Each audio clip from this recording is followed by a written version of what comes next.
All right, I'm coming to you very, very late tonight, but it is December 1st, which is the first day of Advent of Code. And so I want to do my best to try and keep up with this throughout the month and just stream myself solving these Advent of Code problems in Haskell. So, um, yeah, that's pretty much all there is to the introduction. We're going to get started on day one tonight. I've already actually read this description and basically come up with solutions to these problems already. I was actually at my fiance's house, and she's also a programmer, and she's also starting to do this. So I'll sort of walk you through the Haskell solutions that I've come up with. But basically, we've got this overarching plot, and so basically we're in a submarine with Santa's elves or something, and we're trying to find the sleigh keys or whatever. That's what we're going to be doing over the course of the next 25 days. There are going to be 2 problems each day. And if we get 50 stars, then we succeed. Yeah, that's sort of the gist of it. So the first couple problems are pretty straightforward, and I've been doing these sort of in HackerRank already.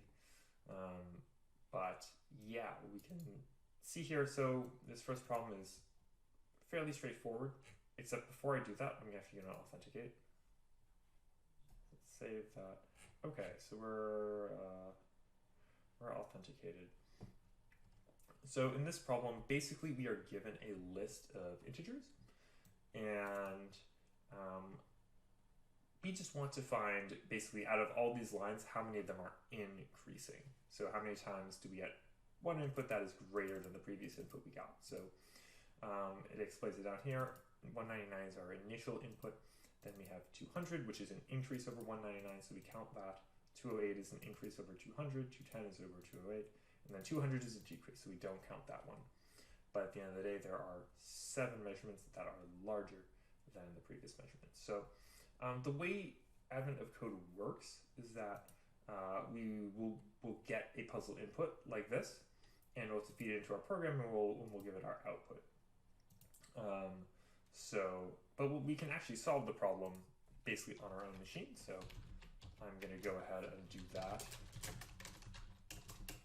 I'll put all my code on GitHub at some point. I really hope I don't need to download a new GHC version. That would be annoying right here, but I might end up doing it. So first of all, I'm going to source/lib. This is where we're doing it. So instead of sumfunc, we're going to call this solvdepth.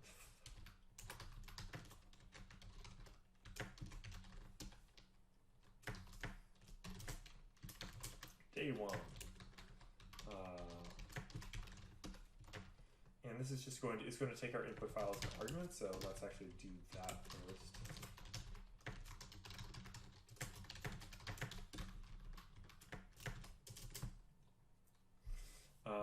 So we're going to get args. If args is empty, we're just going to print no input file. Otherwise, we're just going to take that first argument as our input file, and we're going to actually read it into a list. So we're going to have file path, and we're going to read that into a list of integers. This is a very simple thing to do. Read lines fp, and that's so we have read file fp. That's simple enough. It just goes to the whole file. We want to do lines in order to break that into strings, and then we actually want to, beyond that, we want to say map reads, so that we get all this as integers. So input readings, input lines, so we read lines. And now what we need after that is a separate function that's going to it's going to take a list of integers and tell us how many of these are increasing. So find increases.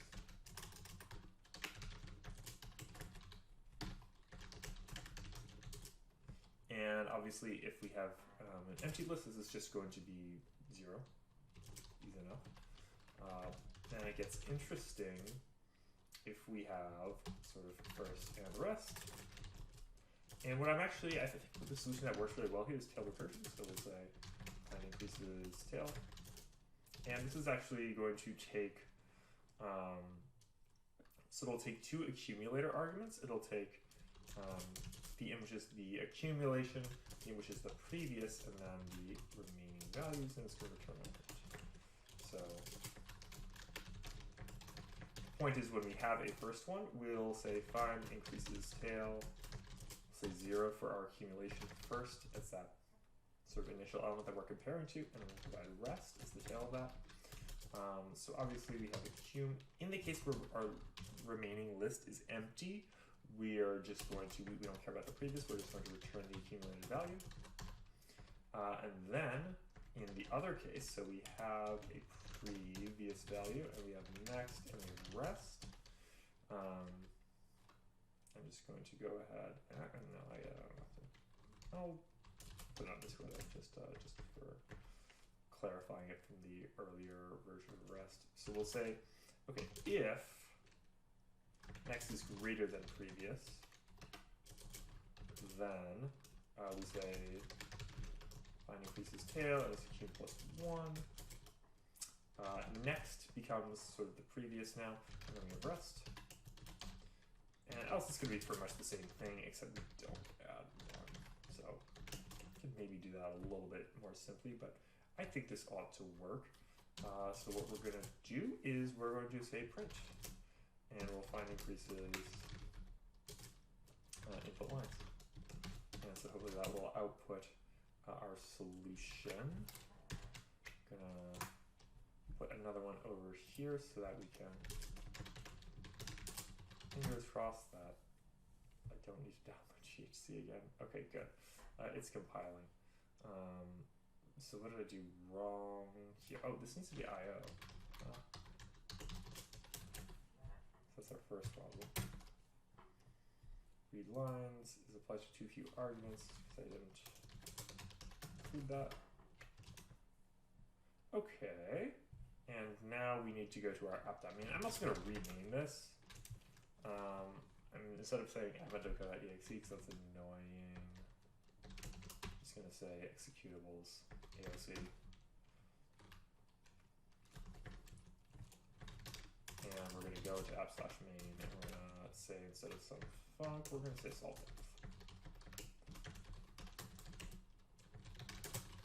So let's see if that works. Okay, and now I need to provide an input file. And so for that, we're going to first of all go to here, and we want to get these values into a file. So let's actually make inputs. So then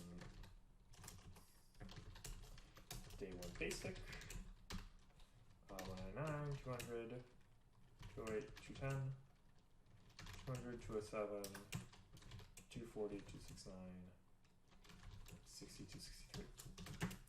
That's our input. So let's stack build, and then I'll say stack exec AOC input slash day 1 basic. And we get 7, which is what we expect. So now we're going to take the harder input, we're going to turn that into a file here. So I'm going to see this in downloads and say, okay, day 1 final.txt. Copy that over here. So cp downloads slash day 1 final.txt, 2 inputs. Copy that there. And so now let's exec this, except instead of using the basic, we're going to use the final.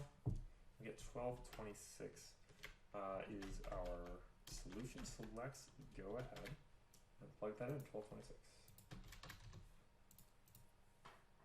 That's the right answer. All right, we are on the board. We have 1 gold star. Okay, now we're going to continue to part 2 because we have 2 problems each day.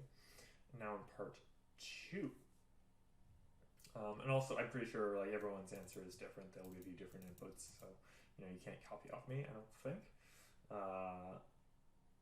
But now for part 2, basically instead of comparing individual lines, what we're going to compare are sort of these sliding windows.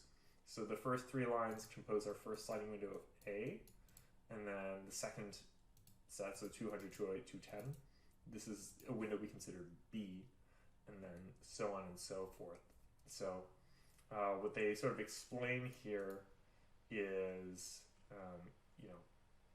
we will end up getting 8 different sliding window values because there are 10 inputs, so we drop the first sort of, and we drop the last, and their sums look like this. And out of those 8, again, we're going to do the same basic logic where we say, is this increasing? And we're just going to do it over the sliding window instead of the sort of raw values. And this is actually really fun in Haskell because we're going to end up using zip, or zip with actually. Basically all we need here is we're going to take a list of ints and we're going to produce a new list of ints. So we're going to say find 3 windows, or build 3 windows. So the windows of 3 different elements. And again, so we need to have at least 3 elements to start off with. So we'll say if, so we'll just say inputs. So if length of inputs is less than 3, then we just return empty list, else. So now we're going to do, like I said, we want to use zip with. And so this is kind of fun because, so we say else zip with. So first, if we do drop 1, so we start with inputs. And then if we zip that with drop 1 inputs, so now we're matching the line with sort of the offset by 1. And we want to zip with and use plus as our function. So that will give us sort of the 2 windows instead of make it the 3 windows. We want to do the same thing here. Zip with plus, we'll take this as our first list, and our second list is just going to be drop 2 inputs. And so that is going to be our 3 windows. So say again, print, what happens if we say build 3 windows input lines.